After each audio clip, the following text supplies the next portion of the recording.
नमस्ते सभी को, मैं हूँ सृष्टि और आज हम भगवत गीता चैप्टर 6 ध्यान योग के श्लोक 8 को कवर करने वाले हैं। रोज की तरह पहले मैं संस्कृत में श्लोक को पढ़ूंगी, उसकी इंग्लिश ट्रांसलेशन को देखेंगे और मीनिंग को समझेंगे। तो चलिए शुरू करते हैं। ज्ञाना विगणना त्रिपतत्मा कुतास्थो विजितेन्द्रिया युक्ता इति उच्यते योगी सामा लोष्टस्मा Kanchana. A person is said to be established in self-realization and is called a yogi or mystic when he is fully satisfied by virtue of acquired knowledge and realization. Such a person is situated in transcendence and is self-controlled. He sees everything, whether it is pebbles, stones or gold, as the same. So, a person is said to be established in self-realization and is called a yogi. एक इंसान को तभी बोला जाता है कि वो self realisation में है, वो चीज़ों को रियलाइज कर पा रहा है, वो अपने आप को समझ पा रहा है, या फिर वो योगी है, मतलब वो ईश्वर से पूरी तरीके से कनेक्शन कर चुका है. और अ मिस्टिक, मतलब योगी को ही मिस्टिक बोला जाता है. एक मिस्टिकल पर्सन, एक मिस्टीरियस पर्सन है.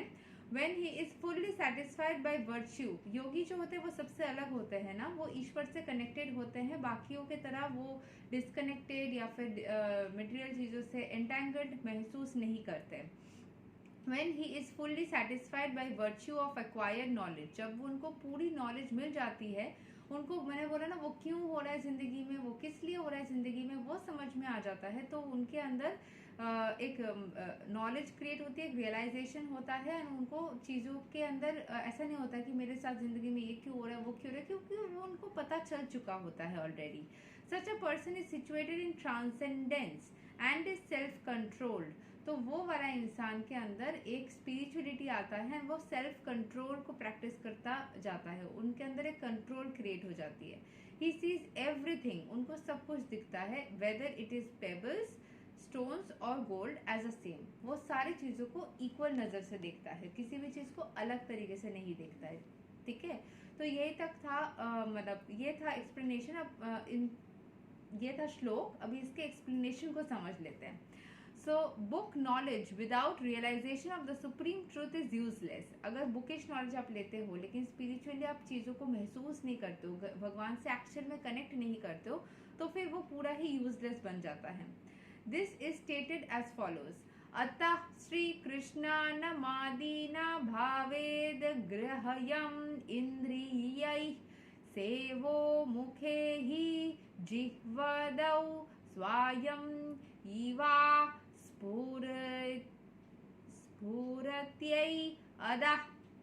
No one can understand the transcendental nature of the name, form, quality and pastimes of Sri Krishna through his materially contaminated senses. अगर हमारे सेंसेस में कंटामिनेशन है, अगर हम विश्वास नहीं करते, हमें किसी न किसी ने ऐसा कुछ बोल के रखा है दिमाग में कि हम डाउटफुल रहते हैं, हम सोचते हैं क्या ये सच में ऐसा हो सकता है, क्या ये सच में ऐसा है, नहीं नहीं ये सब बकवास है. अगर हम ऐसा सोचते हैं तब हम समझ ही नहीं पाएंगे कि ये स्पिरिचुअल चीज़ें होते कैसे हैं, कैसे हमें मैजिकली चीज़ें पता चल जाती है, गट फीलिंग कैसे काम करते हैं, इंट्यूटिव चीज़ें कैसे काम करते हैं, हमें कभी समझ में नहीं आएगी. So only when one becomes spiritually saturated by transcendental service to the Lord and the transcendental name, form, quality and pastimes of the Lord revealed to him, जब वो स्पिरिचुअली सैचुरेटेड हो जाते हैं, स्पिरिचुअली अपने आप को भर लेते हैं, अपने अंदर स्पिरिचुअलिटी को भर लेते हैं, by transcendental service to the lord, spiritual service करते हैं. चाहे आप चीज़ों से स्पिरिचुअल प्रैक्टिस करें, मतलब जैसे भगवान को प्रसाद प्रदान करना, या फिर फूल से सजाना, या फिर जाप करना, या उनके बारे में सोचना, या मानसिक रूप से उनसे बस प्रेम करना, ईश्वर से कनेक्टेड होना, जो भी चाहे आप करें, तो आप उसमें ना खुद को स्पिरिचुअली सैचुरेटेड करेंगे. एंड उससे क्या होगा कि आपका ये ट्रांसेंडेंटल सर्विस होगा, आप भगवान के प्रति एक सर्विस करेंगे to the lord and the transcendental name, form, quality and pastimes of the lord reveal to him. तो वो भगवान के सारे जो पास्ट टाइम्स है, जो भगवान के स्पिरिचुअल नाम है, वो धीरे धीरे वो सारी चीज़ों को समझ पाता है, उसके उनके पास्ट टाइम्स